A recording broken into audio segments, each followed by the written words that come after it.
Fala, meus amados irmãos, graça, paz e misericórdia da parte de Deus, o Pai, e da de nosso Senhor e Salvador Jesus Cristo, seja com a sua vida. Amados irmãos, o mês de maio é o mês considerado o mês da família. E nós aqui da Igreja Cristã Vozes da Verdade, em Magé, nós pegamos esse mês de maio e fazemos uma série de mensagens especificamente só sobre a família. Na playlist tem ali todas as mensagens que nós pregamos neste mês de maio. Inclusive, do ano passado também está lá a série. São mensagens muito boas da parte de Deus. Então, se você quiser também, vá lá na playlist e ouça as mensagens que foram pregadas neste ano, do ano passado. Tem ali uma gama de mensagens extremamente edificantes para a sua vida. Todavia, teve uma mensagem que eu preguei que no processo ali da gravação ali, o celular encheu a memória toda e parou de gravar. Um irmão até pegou o celular dele e gravou. Todavia, por um momento de desatenção, ele acabou apagando a mensagem. E era uma mensagem muito oportuna. Então, eu vou novamente aqui pregar essa mensagem. Aqui a Igreja de Magé recebeu a palavra, mas eu acredito que essa mensagem ela é de suma importância, em especial para os jovens, para aqueles que irão se casar, para aqueles que não entraram ainda no matrimônio. Então essa mensagem aqui ela tem esse cunho especialmente para os jovens, para aqueles que vão escolher as suas esposas, para aquelas que vão escolher os seus maridos. Então, eu aconselho a você a ouvir essa palavra de Deus com muita atenção, porque nós sabemos e entendemos que o alvo de Satanás é a família. A família é a primeira instituição feita por Deus, realizada por Deus. Antes da igreja vem a família. Sem família não tem condições de existir a igreja. Então Satanás, sabendo disso, ele sabe qual é o seu principal alvo: a família, o casamento, o marido, a esposa, os filhos. O primeiro ataque de Satanás aonde foi? Na família. Então esse é o principal alvo de Satanás, é a família. Então, eu vou novamente, pela permissão e graça de Deus, e peço ao Espírito Santo de Deus que de fato ele me use poderosamente como ferramenta da parte dele para a edificação do corpo de Cristo. Então vamos, amados irmãos, ouvir essa palavra e acolhê-la com muita graça e temor e reverência da parte de Deus. Amado, quero convidar você que pode abrir o santo livro em Provérbios. Provérbios 18. Provérbios 18, versículo de número 22. Amém? Diz assim a palavra do Senhor: quem encontra uma esposa encontra algo excelente. Recebeu uma bênção do Senhor. Vou repetir, Provérbios 18, 22. Quem encontra uma esposa encontra algo excelente. Recebeu uma bênção do Senhor. Então aqui Salomão, inspirado pelo Espírito Santo de Deus, ele monografa e diz que aquele que encontra uma esposa, aquele que de fato está buscando no garimpo do mundo, da vida, buscando ali a sua companheira, a sua disjuntora, aquela que vai auxiliar, cooperar, trabalhar junto, auxiliar. Ele diz que quem encontra uma esposa encontra algo excelente. Ele diz que recebeu uma bênção do Senhor. Uma esposa simplesmente não é, amados irmãos, uma companheira de vida. É uma bênção, uma dádiva dada por Deus ao homem. Então, um homem que tem uma esposa dada por Deus, amados irmãos, entenda, é uma dádiva, é uma bênção, é um presente, é aquilo que Deus separou, oh glória, é aquilo que Deus de fato deu para o homem que buscou no Senhor essa esposa. Então, amados irmãos, eu quero, pela oportunidade do Espírito Santo, dar aqui algumas ferramentas e fundamentos bíblicos que estão sendo deixados de lado pela cultura pós-moderna e não se é mais pregado alguns fundamentos bíblicos para o matrimônio, para o casamento. E, amados irmãos, nós estamos vendo a nossa juventude, a nossa geração, amados irmãos, nutrindo, contraindo relacionamentos sem a fundamentação bíblica.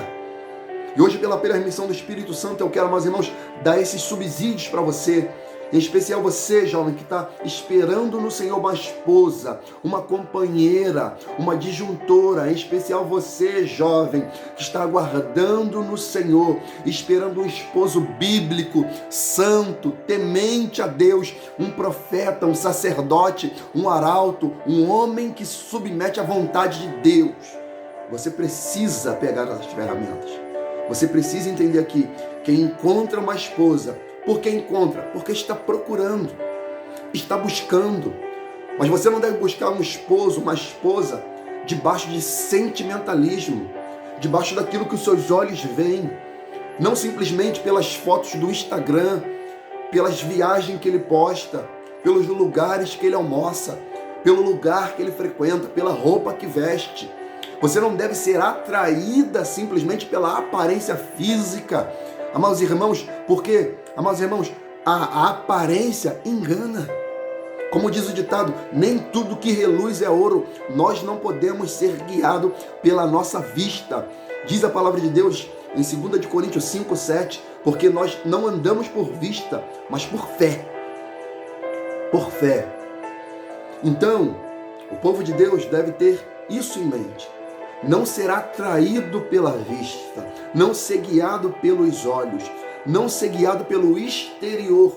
O exterior é importante, pastor? É importante, mas não é o fundamento. O fundamento é o interior, é o caráter. É o caráter. E nessa geração pós-moderna, em que as pessoas expõem simplesmente o exterior, o interior fica em segundo plano. E as pessoas ali vão maquiando um personagem.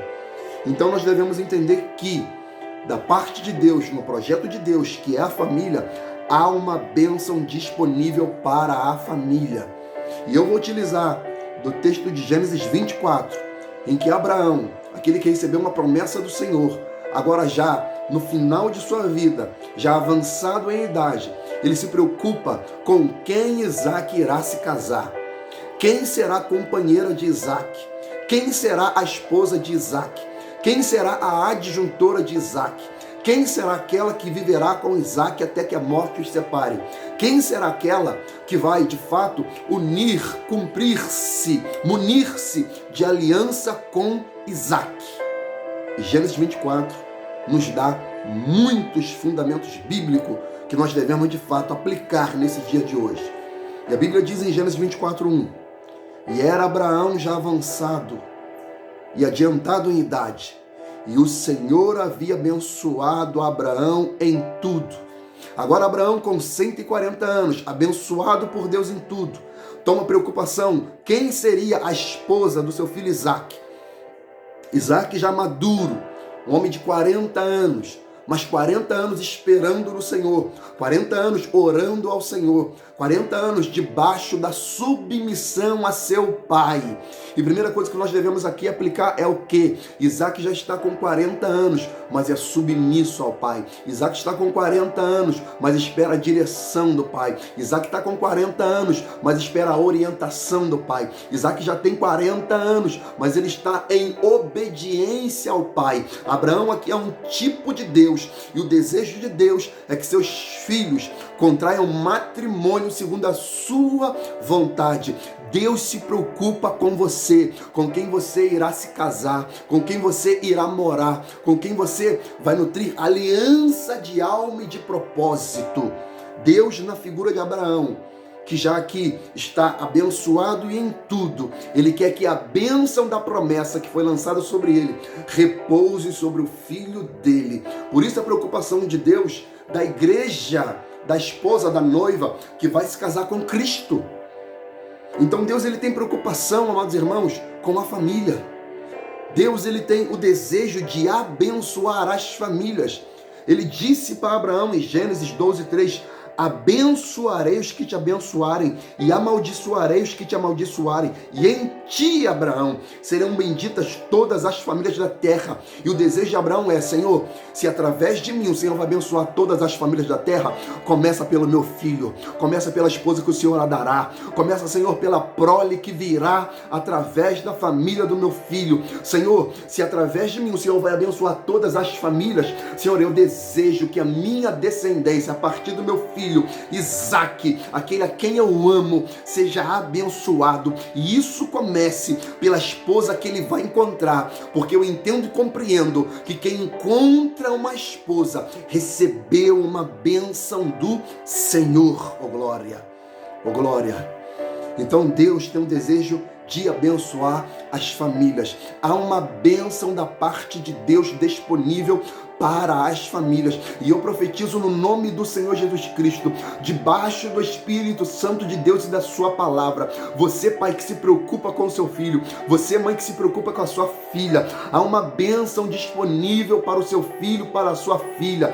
Ore, clame a Deus, busque a Deus, ensine, oriente, busque, porque há uma bênção de Deus disponível para a sua casa, para a sua família, em o nome de Jesus. Oh glória! Isaías 40, 28 diz: não sabe, não ouviste que o eterno Deus, o Senhor, o Criador dos confins da terra, não se cansa nem se fadiga? E ele diz: não há esquadrinhação do seu entendimento, ele dá vigor ao cansado, multiplica as forças ao que não tem nenhum vigor. Os jovens se cansarão e se fatigarão, os jovens certamente cairão, mas os que esperam no Senhor renovarão as suas forças, subirão com asas como águia, correrão e não se cansarão, caminharão e não se fatigarão. Oh glória! Ou seja, Deus, ele vai fortalecer, abençoar, revigorar todo aquele que espera no Senhor. Isaac estava assim, esperando no Senhor uma esposa, uma companheira, alguém que de fato ia unir-se a ele, não só como unidade de pessoas, mas como unidade de propósito.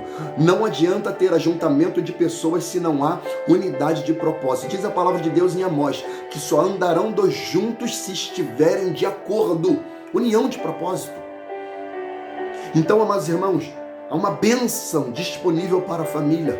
É desejo de Deus abençoar as famílias. Amados irmãos, abençoar no hebraico significa benefícios divinos, benefícios eternais, benefícios que não são dados pela terra, pela mão humana.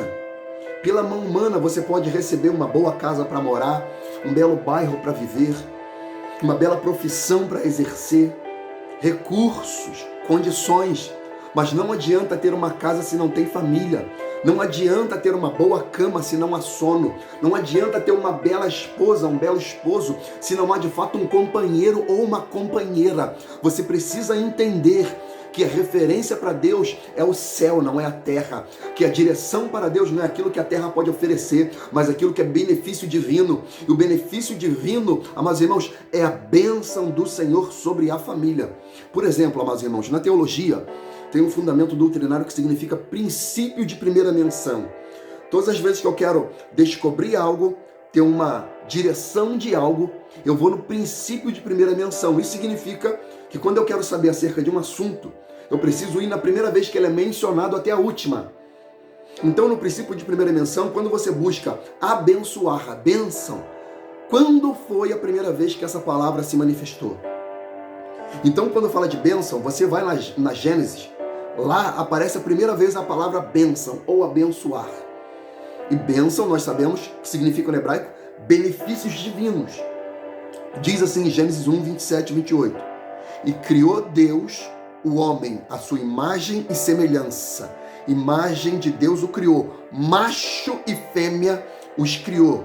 E Deus os abençoou e lhes disse: frutificai, oh glória, frutificai, aleluia, frutificai, ó glória. Então, o princípio para a bênção de Deus é quando na unidade de homem e mulher, macho e fêmea, contraindo o matrimônio, a bênção de Deus repousa sobre essa família. Amados irmãos, fora disso não há bênção, fora disso não há benefício divino, fora disso não há guarda da parte do Senhor. Pode ter até uma bela referência humana e terrena, pode até morar bem, pagar os melhores colégios, frequentar os melhores lugares e restaurantes, pode até viajar o mundo, ter condições e recursos, mas não há uma bênção divina, não há a mão do Todo-Poderoso guardando e sendo favorável a esta família.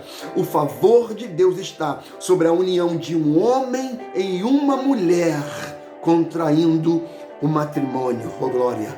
Fora disso não há bênção, não. A maldição, a abominação da parte do Senhor. Criou Deus macho e fêmea. Não criou Deus macho e macho. Não criou Deus fêmea e fêmea. Por quê? Esse tipo de união está fora do propósito divino. Porque o propósito divino para o casamento, um dos fundamentos primários é frutificai. Macho e macho não soma. Macho e macho, irmãos, não dá frutificação. Fêmea e fêmea não dá frutificação, não gera frutos. Com isso, não há bênção. Olha o que Deus disse a Abraão em Gênesis 17:7. Estabelecerei o meu concerto, pacto, entre mim e ti e a tua descendência depois de ti e suas gerações, por concerto perpétuo, para te ser a ti por Deus e a tua semente depois de ti. Ele está falando, Abraão, eu vou estabelecer um concerto, um pacto, uma aliança entre mim e ti e as gerações que vierem depois de ti. Um concerto perpétuo, ou seja, Deus é um Deus de aliança, de compromisso, de fidelidade. E ele fala, eu serei o seu Deus, não somente a ti, Abraão, mas também serei o Deus de Isaac, aleluia, de Jacó, aleluia. É por isso que em vários textos você vai ver o Deus de Abraão, Isaac e Jacó, a descendência. Porque Deus cumpre a sua aliança. E debaixo da aliança vem a bênção. Por quê? A Gênese é o princípio, é a origem. Quando discutiram com Jesus acerca do casamento, Jesus disse, Marcos 10:6, porém desde o princípio da criação, quando eles falam acerca da lei, por que Moisés deu a carta de divórcio então? Aí Jesus ele aponta para o que está antes da lei até, a Gênese, o princípio, o fundamento. Ele aponta e diz, desde o princípio da criação, Deus os fez macho e fêmea. E por isso deixará o homem seu pai e a sua mãe e unir-se à sua mulher. E serão dois, uma só carne. E assim já não são dois, mas uma só carne. Portanto, o que Deus ajuntou, não o separe o homem. Então aqui o fundamento é, deixará, pois, o homem seu pai e a sua mãe, e unir-se-á a sua mulher.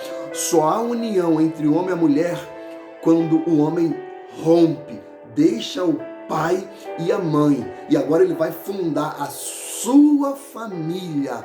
Amados irmãos, há muitas pessoas que se unem a outras, mas não rompe com o pai e a mãe. Como assim, pastor? Eu tenho que abandonar o meu pai? Como assim, pastor? Eu não tenho que ter conexão com meu pai? Como assim, pastor? Eu não posso mais estar debaixo da direção do meu pai? Não é isso que eu estou falando.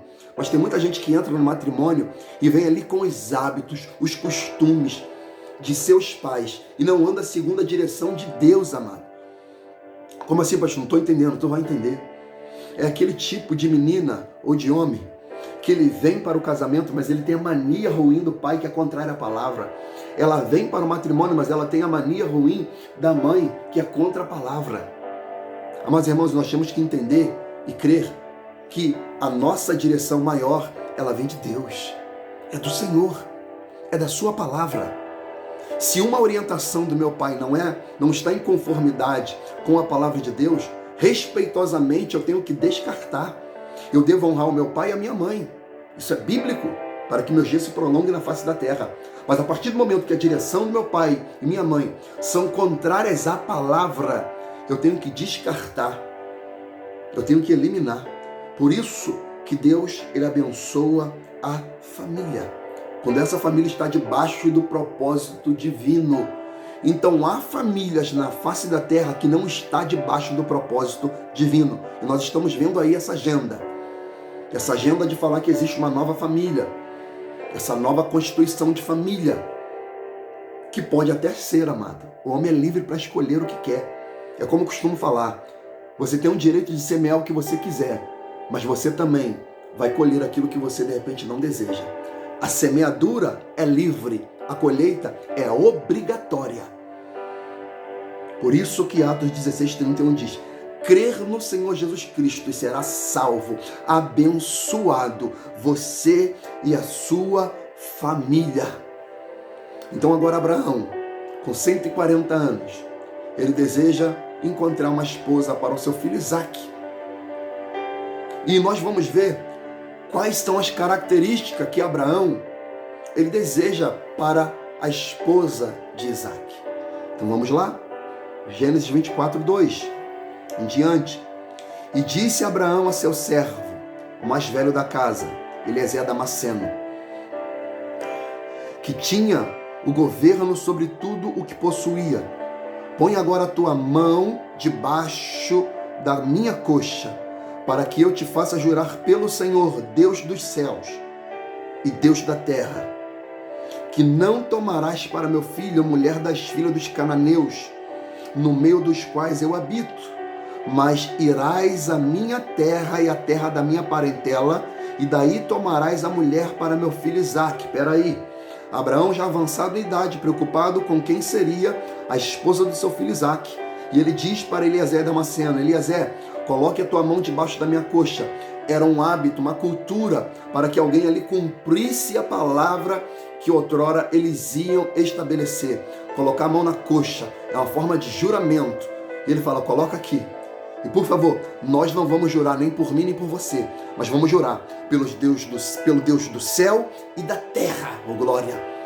Ele está falando do Elohim, o El Shaddai, o Adonai, aleluia, aquele que com a sua palavra disse: façamos o homem conforme a imagem e semelhança. O Deus que criou os céus e a terra, nós vamos jurar por ele.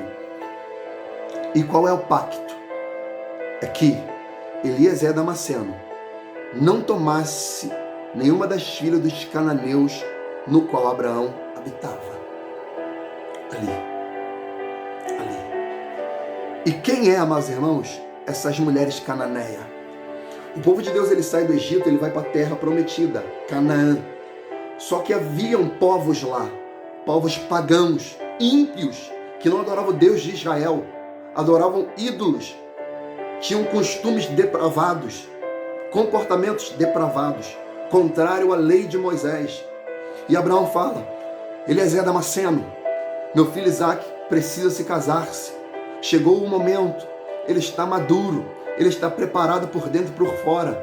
Ele já preparou o ambiente, a casa, e agora falta só o principal, a esposa.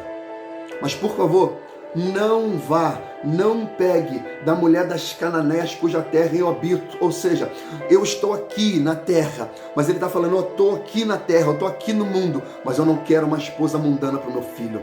Eu estou aqui na terra, mas eu não quero uma fanqueira para o meu filho. Eu estou aqui na terra, mas eu não quero uma pagodeira para o meu filho. Eu estou aqui na terra, mas eu não quero uma mulher que gosta de resenha, de barzinho, as fanqueiras tatuadas. Não, eu quero uma serva do Senhor. Eu quero alguém que é da minha descendência. Eu quero alguém que é da descendência abraâmica. Eu quero alguém que tem aliança com Deus, aleluia, Criador do céu e da terra. Oh glória, oh glória. Amados irmãos, nessa geração, nós estamos percebendo que os pais estão preocupados com tudo com seus filhos. Ele paga cursos de inglês, ele coloca na natação, ele coloca no jiu-jitsu, no judô, na capoeira, no kickbox, ele faz tudo. Ele dá boa roupa, bons tênis, ele coloca o filho para praticar todo tipo de esporte, ele faz cursos técnicos, faculdade, estuda medicina, espanhol, ele viaja o mundo, mas quando é no tocante à família, os pais não se preocupam. não se preocupa. O filho está se envolvendo com qualquer menina e o pai não se preocupa. A filha está se envolvendo com qualquer menino e os pais não se preocupam. Não há diálogo, não há conversa, não há uma orientação, não há, amados irmãos, nenhum filtro. E Abraão fala: eu não quero mulher das filhas dos cananeus. Eu não quero que meu filho se junte com a mulher ímpia. Eu não quero que meu filho se junte com a mulher mundana. Eu não quero que a minha filha se junte com um homem mundano, ímpio, profano, depravado, descarado, sem caráter, sem temor de Deus. Um adúltero profano. Eu não quero. Eu quero alguém, aleluia, que é da minha parentela. E de lá tu vai tomar uma mulher para o meu filho. E de lá tu vai tomar um esposo para a minha filha. Porque essa palavra aqui é tanto para homem quanto para mulher. Eu coloquei como título Encontrando a Esposa Correta, por causa do termo bíblico aqui. Que Abraão ele vai em direção a buscar uma esposa. Mas aqui serve tanto para um quanto para outro. Ok? Então, a diferença, amado. A diferença em quem serve a Deus e quem não serve. A diferença em quem teme a Deus e quem não teme. Ok? Malaquias 3,18 fala: então vereis outra vez a diferença entre o justo e o ímpio, entre o que serve a Deus e o que não serve. Ele pode ser bonito, mas não serve a Deus. Ele pode ser inteligente, mas não serve a Deus. Ele pode ser de boa família, mas não serve ao Senhor. Aleluia. Ele pode ser forte, pomposo, acadêmico, mas é profano, descarado, apinganhado, viciado, ignorante, violento. Ele não teme a Deus. Ela pode ser bonita, formosa, bela, requintada, tatuada, rabiscada, mas ela não teme a Deus. Ela não é da descendência de Abraão. Ela não tem aliança com o Deus de Jacó. A diferença entre o justo e o ímpio, entre o que serve a Deus e o que não serve. Então pessoas, amados irmãos, estão entrando no casamento sem primeiro conhecer a pessoa. Conhece pela internet, ele vê a foto editada, cheia de filtro, cheia de manipulações. E olha assim: nossa, que belo esse menino. Eu tô apaixonada, mamãe, você tem que ver como é que ele é bonito, como é que ele é forte, a roupa que ele veste, os lugares que frequenta. Ele já viajou para fora do país, ele já é uma família bem requintada. Eu acho que eu vou me ajuntar, eu vou sair desse território, eu vou sair desse lugar. Com ele eu vou ter uma boa vida, amada. Quando você entrar dentro da casa e ele te dominar, você vai ver como você vai sofrer, porque ele vai ter você e mais 5. Ele vai ter você e vai te agredir. Ele vai ter você e vai te humilhar, porque ele é bonito por fora, mas não é bonito por dentro. Ele tem aliança com o mundo e não tem aliança com Deus. Então vigia. Vigia com quem você vai se casar. Jugo desigual. Jugo desigual. Amado, o pastor Josué, ele certa feita pregando sobre família, ele falou: há minimamente 3 princípios que os pais devem falar para seus filhos, com quem eles irão casar. Primeiro ele fala: que profissão você vai ter? Porque a profissão que você vai ter, você parte para o segundo princípio: aonde você vai morar? Porque para casar tem que ter uma casa, amado. Deixará o homem pai e mãe e unir-se à sua mulher. Mas, irmãos, morar em quintal de família pode ser um grande passo para a destruição. Porque o deixar aqui, ele também se aplica a romper-se geograficamente. Você tem que ter o seu ambiente, onde ninguém vai dar pitaco, onde ninguém vai se meter. Então há necessidade de também romper-se geograficamente, romper-se com os laços emocionais, romper-se com a história familiar e agora constituir a sua família. Segundo, primeira profissão que você vai ter, porque com a profissão você vai poder comprar uma boa casa, morar numa boa casa, morar num bom bairro para que você possa ter paz, liberdade, quietude, para poder criar os seus filhos, poder viver com a sua família. Então, tendo já uma boa profissão, tendo já uma condição de comprar e estabelecer ali a sua casa, o seu lugar de habitação, você vai escolher com quem você vai casar. Porque, tendo a sabedoria para escolher com quem você vai casar, quem encontra uma esposa, encontra algo excelente. Encontrou uma bênção do Senhor. Recebeu uma bênção do Senhor. Então você não deve entrar num jugo desigual, minha amada. Você, minha jovem, que você ali está ficando enamorada, apaixonada por esse jovem. Não simplesmente o conheça de maneira virtual. Procure saber com os pais quem é esse menino, se ele acorda meio-dia com a cara cheia de remela, que é viciado em jogo, fica passando a noite toda em jogo, que não se preocupa com o futuro, que não estuda, que não se profissionaliza, que não teme a Deus, que não tem uma vida de oração, não tem uma vida devocional, não tem compromisso com a congregação a qual ele faz parte. Procure saber quem ele é. Procure saber como ele trata os pais. Procure saber como ele trata a mãe.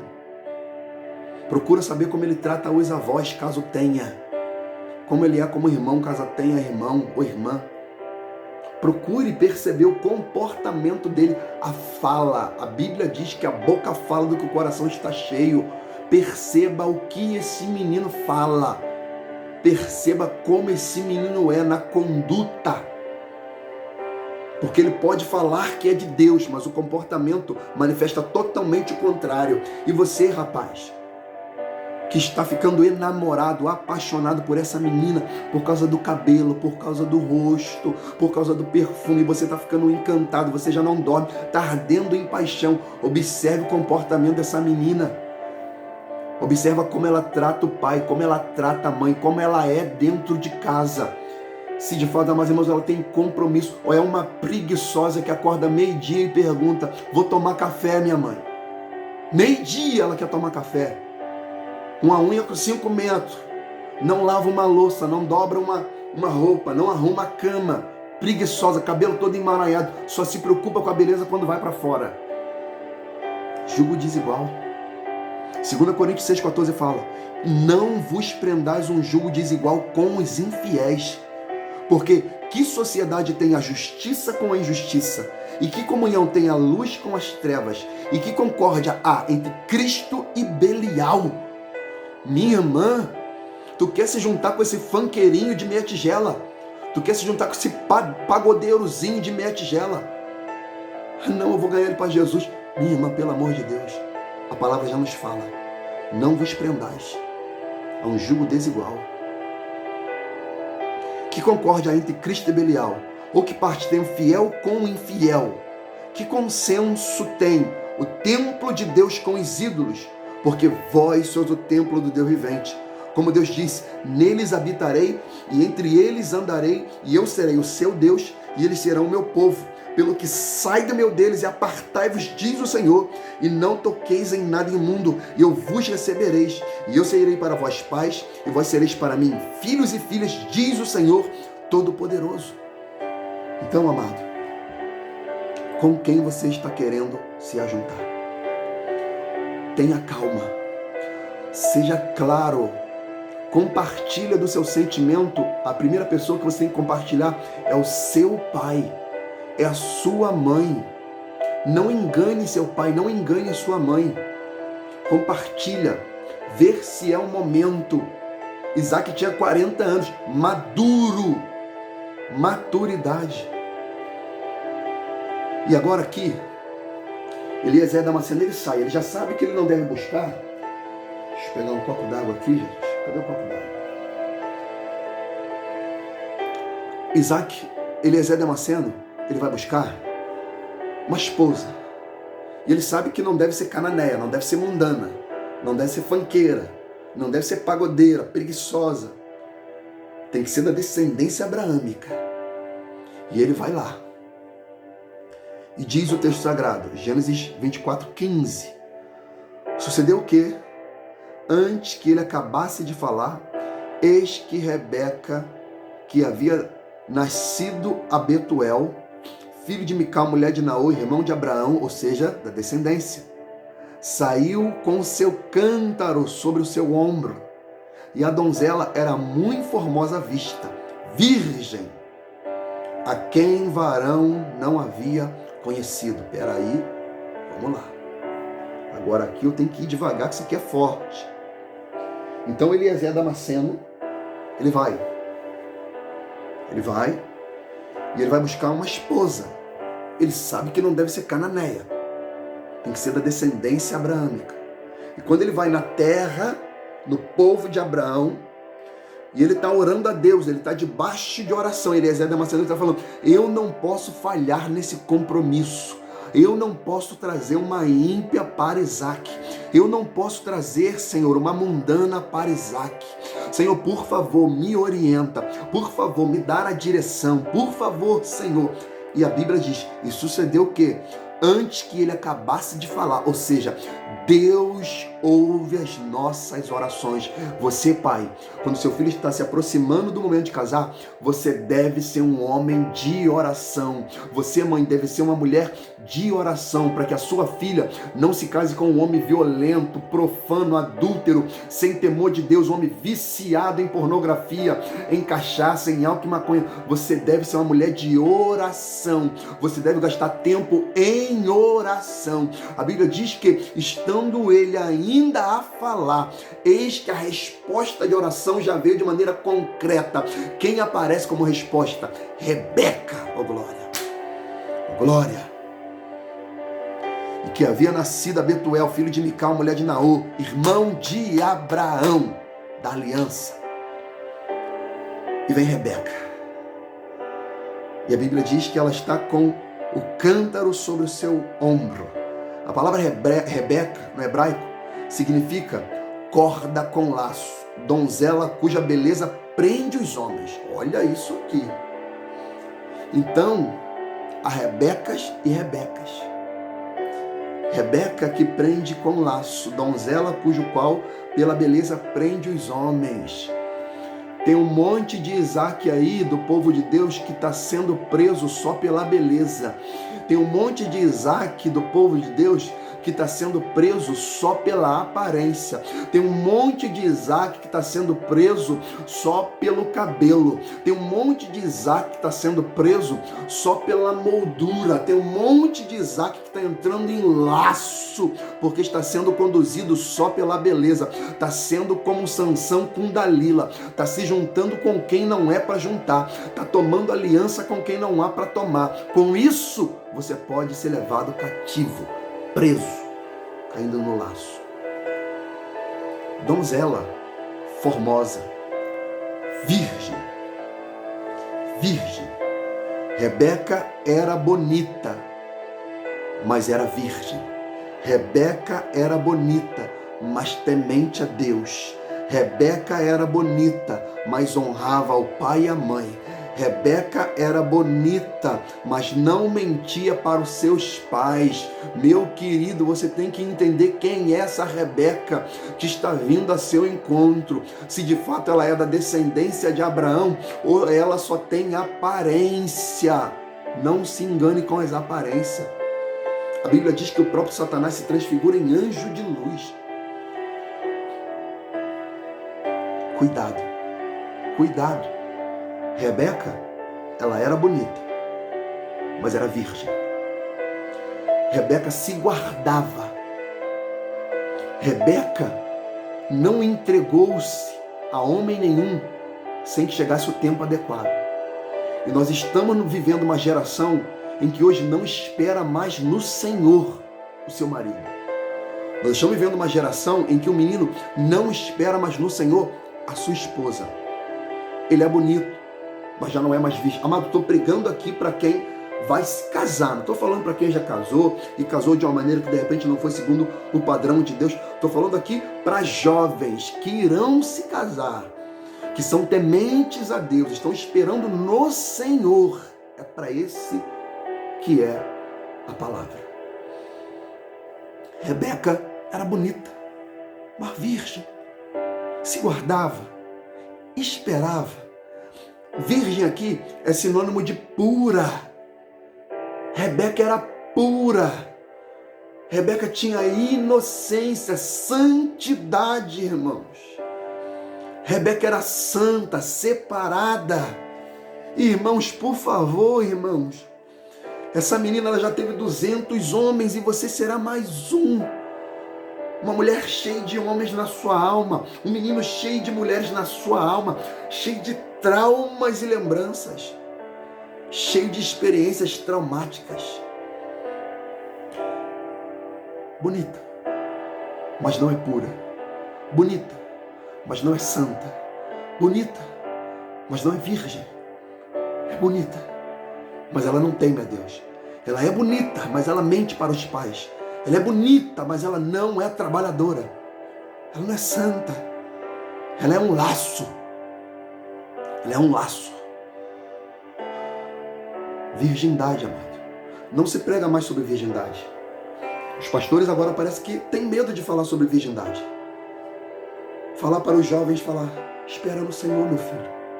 Espera no Senhor, minha filha. Se guarda. Vive uma vida de oração. Vive uma vida de leitura da palavra. Se dedica à obra de Deus, que Deus controlará suas taxas hormonais. Ele vai controlar seus sentimentos e desejos. Olha o que a palavra diz. 1 Coríntios 7:9. 1 Coríntios 7:9. Em diante. Porém, se não vos é possível controlar-se, que se casem. Está ardendo de paixão? Está ardendo de desejo, jovem cristão? Está ardendo de desejo, jovem cristã? Está namorando? Já noivou? Mas está ardendo de desejo? Case. Mas não se case simplesmente para legalizar o sexo. Não é por isso. Não é união de pessoas. Eu retorno a falar isso. É união de propósito. Aí ele diz, porque é melhor casar do que viver queimando de paixão. Quanto aos solteiros, não tem um mandamento específico do Senhor. Dou, no entanto, o meu parecer como um homem que, pela misericórdia do Senhor, tem vivido em fidelidade. Considero, portanto, que é saudável, devido aos problemas deste momento, que a pessoa permaneça em sua atual condição. Está casado?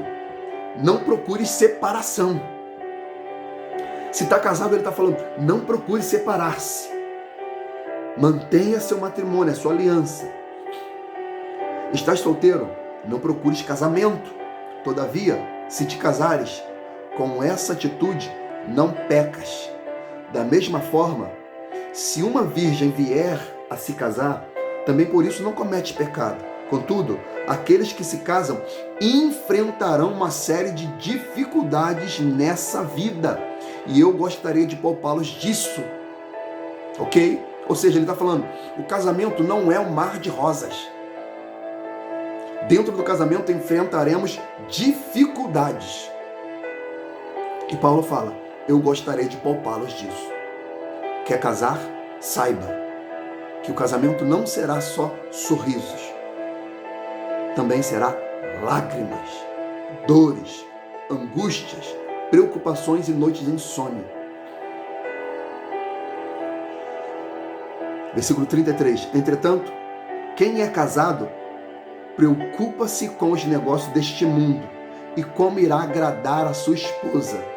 E fica dividido. A mulher que é casada e a virgem se ocupa com os assuntos do Senhor para serem santas, tanto no corpo como no espírito.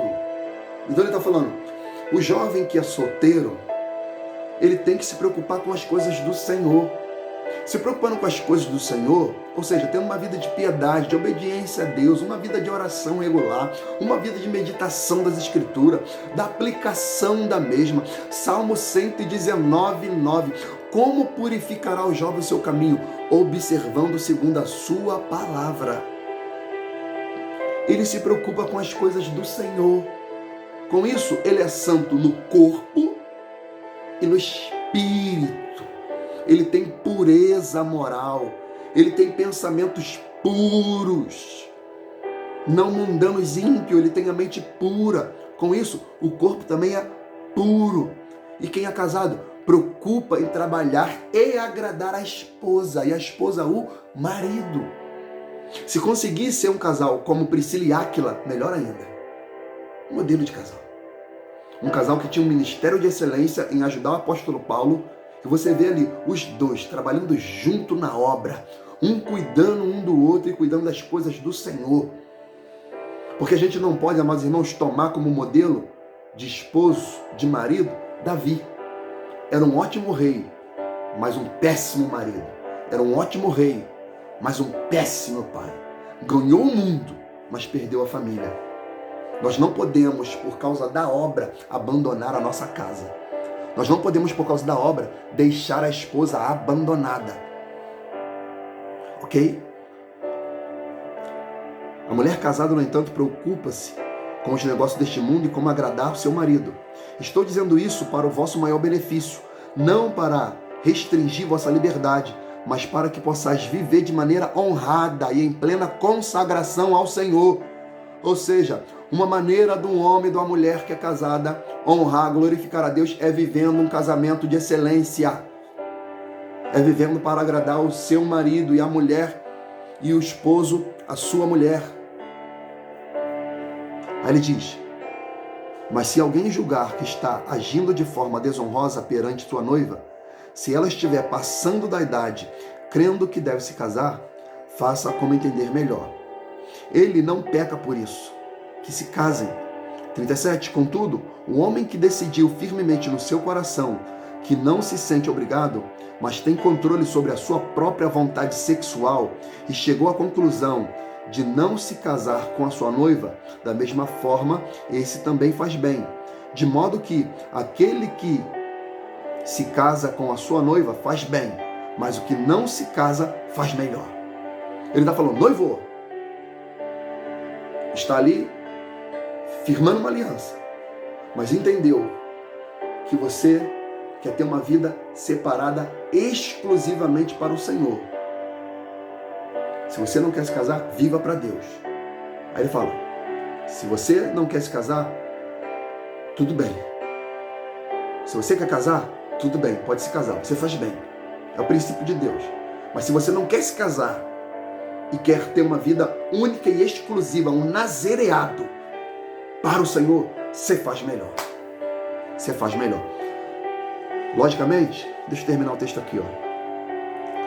39. A mulher está ligada ao marido enquanto ele viver. Porém, se seu marido morrer, ela está livre para se casar com quem desejar. Contanto, olha como é que Paulo termina, contanto que ele pertença ao Senhor. O marido morreu, você está livre para casar, mas também não vai casar com o ímpio, mundano, sem temor de Deus. Ele também tem que ser um homem de Deus. Por que Paulo escreve isso aqui?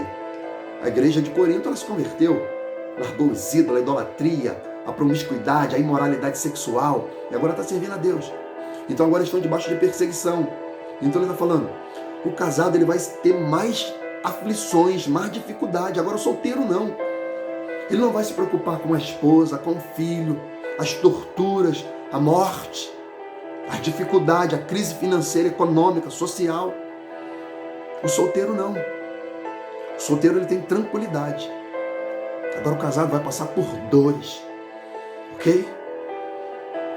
Quarto ponto.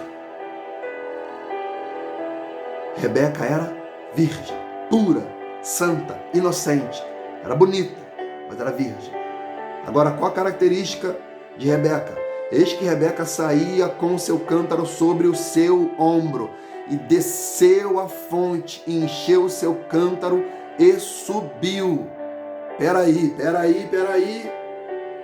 Opa, Eliezer chegou, ele estava orando, Rebeca vem com uma resposta de oração, ele olha, é bonita, é da descendência abraâmica, é virgem, mas ela também é trabalhadora.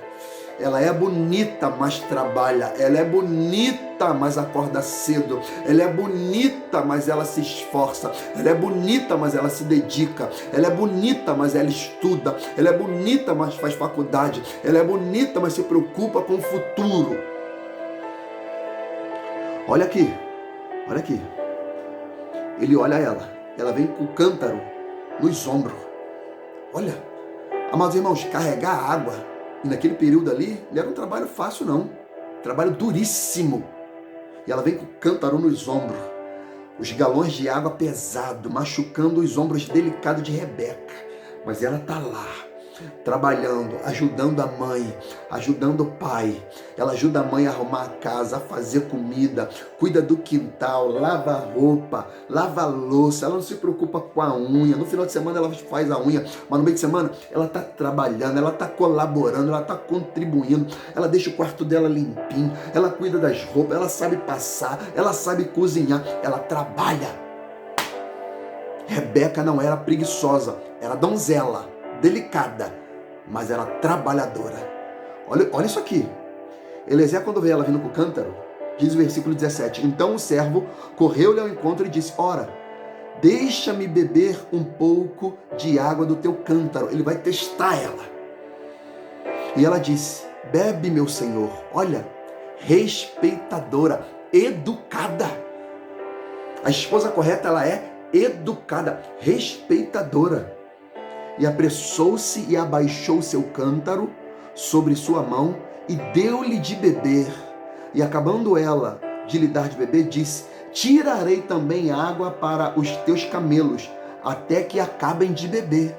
E apressou-se e vazou o seu cântaro na pia e correu outra vez ao poço. Olha como é que ela era trabalhadora, para tirar água, e tirou para todos os seus camelos. E o varão estava admirado de vê-la, calando-se para saber se o Senhor havia prosperado a sua viagem ou jornada, dependendo da tradução, ou não. Então ele pede água. Ela fala: abaixa rapidamente, serve a ele, sem que ele peça. Ele vem com seus camelos. Ela fala: vou tirar também para os seus camelos. E vou dar de beber até que eles acabem. Ou seja, até que os camelos fiquem saciados, eu vou tirar água do poço para os seus camelos. Você vai ser servido os seus camelos também. Ou seja, ela era uma esposa proativa. Não precisava pedir para ela fazer. Ela já fazia de maneira antecedida. Amados irmãos, Eliezer chegou com 10 camelos. 10 camelos. Eu pesquisei quantos litros de água bebe um camelo. Ele estava com 10. A Rebeca fala: eu vou tirar água do poço até que seus camelos bebam e ficam saciados. Mas irmãos, um único camelo sedento, ele bebe 110 litros de água em 15 minutos. Um único camelo, ele bebe 110 litros de água em 15 minutos. Isso significa que Rebeca teve que tirar 1.130 litros de água para os camelos de Eliezer. Meu Deus do céu, que mulher trabalhadora é essa? Rebeca era bonita, mas era guerreira. Ela não se preocupava, meus irmãos, em virar massa, em pegar tijolo, cortar a mão com os tijolos, ajudar o marido. Ela pega piso, ela faz argamassa, ela está ali batalhando, ela emassa a parede, ela pinta, ela ajuda. Ela é dedicada.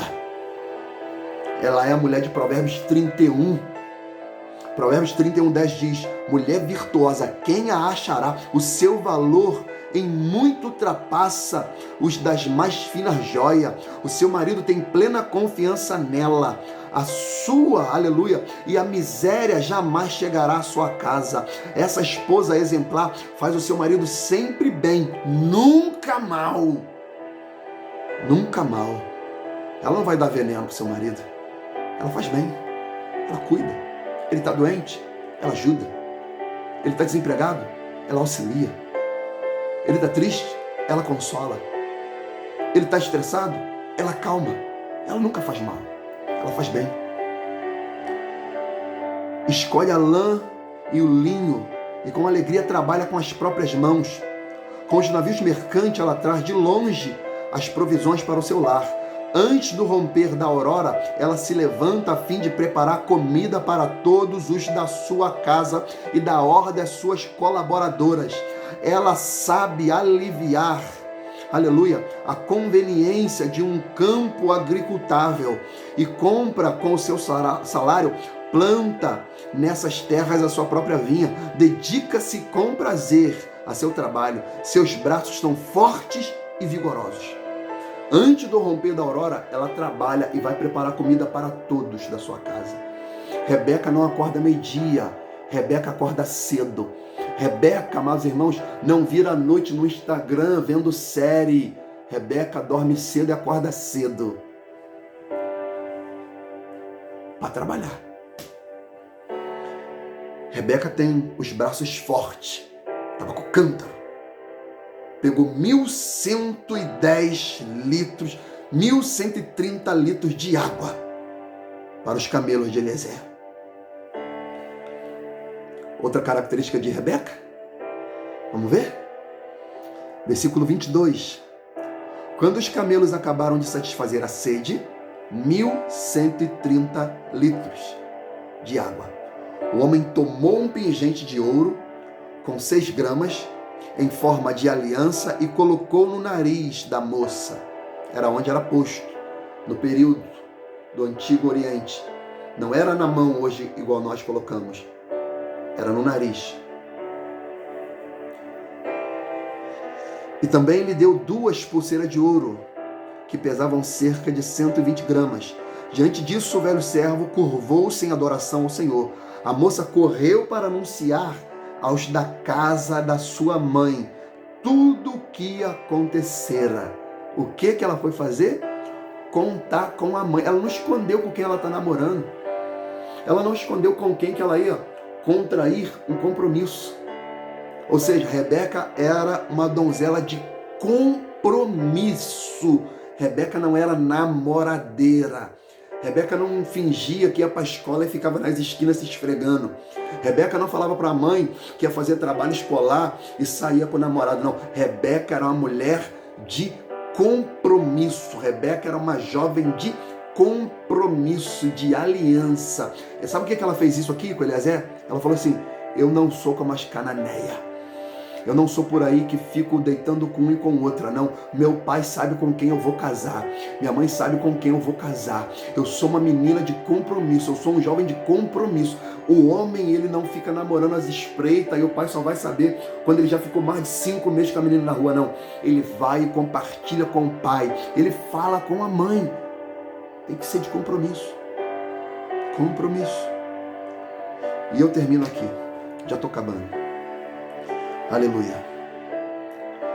Ela vai falar com seus familiares. Versículo 51. Aqui está Rebeca, na tua presença. Toma-te e vai. Seja ela a tua esposa, filho do teu Senhor, de acordo com a vontade expressa do Senhor. De acordo com a vontade expressa do Senhor.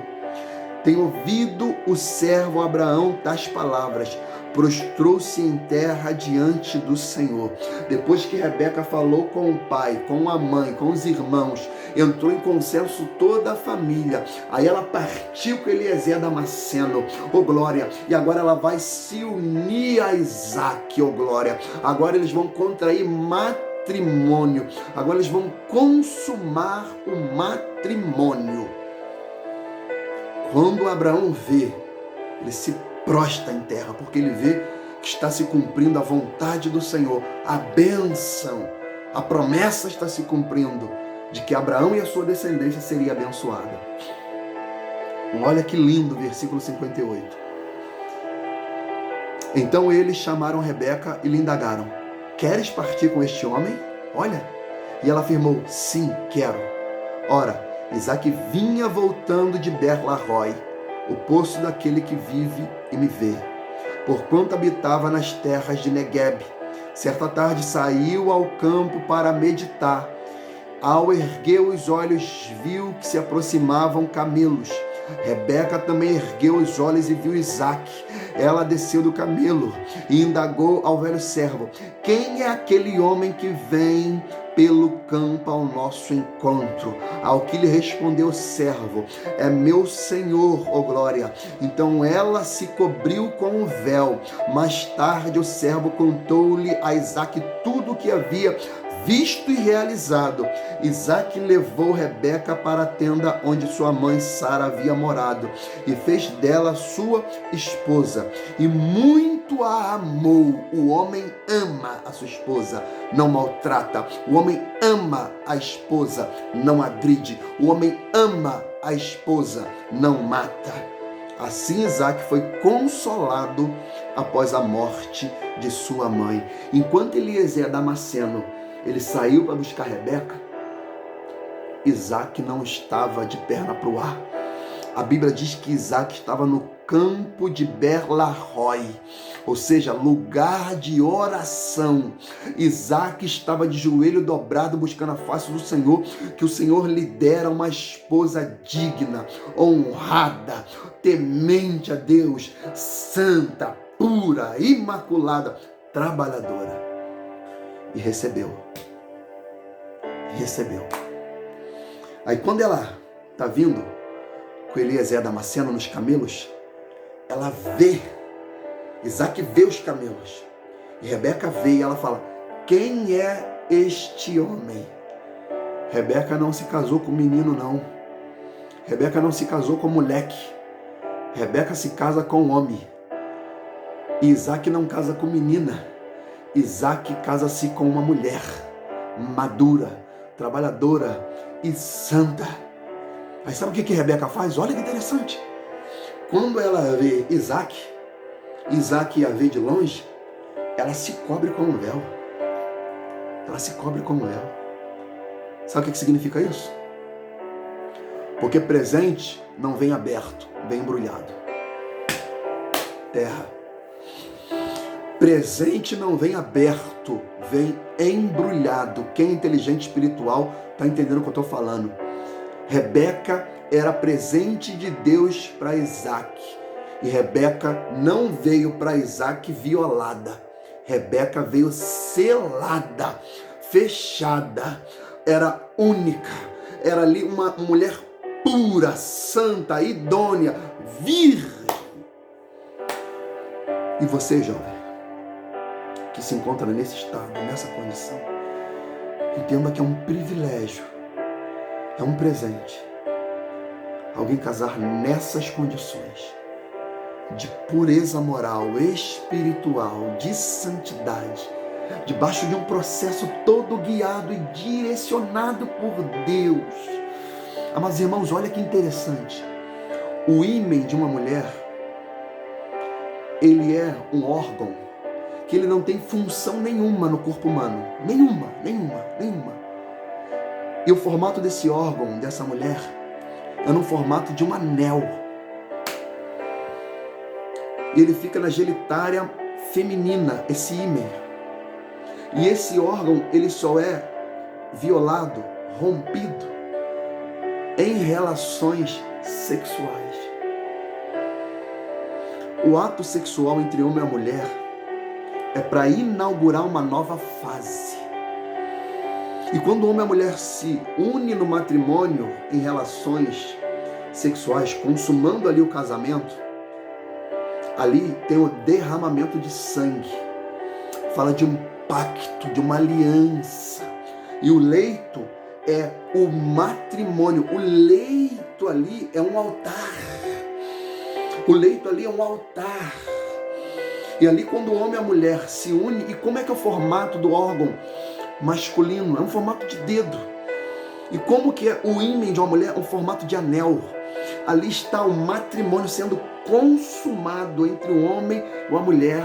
E o leito é o altar. E o sangue é o sacrifício oferecido a Deus. E quando esse sacrifício é oferecido, Deus vem e contempla e aceita aquele sacrifício e abençoa. Da mesma maneira, quando o relacionamento não é debaixo da direção de Deus, abre espaço também para espíritos imundos dominar essa relação. Por isso que eu digo, quem encontra uma esposa, encontra algo excelente, recebeu uma bênção do Senhor. Agora Isaque, com 40 anos de idade, maduro, preparado, de todas as formas, pronto para o matrimônio, maduro espiritualmente, maduro emocionalmente, preparado economicamente, já tem a sua tenda, a sua casa, já tem sua profissão. Agora ele pode contrair núpcias com a sua esposa Rebeca. Hebreus 13:4 diz a parte A: venerado seja entre todos o matrimônio e o leito sem mácula, sem impurezas, sem profanação, sem coisas mundanas, mas puro, santo e imaculado. Que Deus te abençoe com essa palavra em nome de Jesus. Que ela te sirva de guia, que ela te sirva de orientação, que ela te dê graça e fale ao teu coração, em nome de Jesus. Amém. E graças a Deus. Fique na paz, meu amado. Que na paz eu estou. Fui.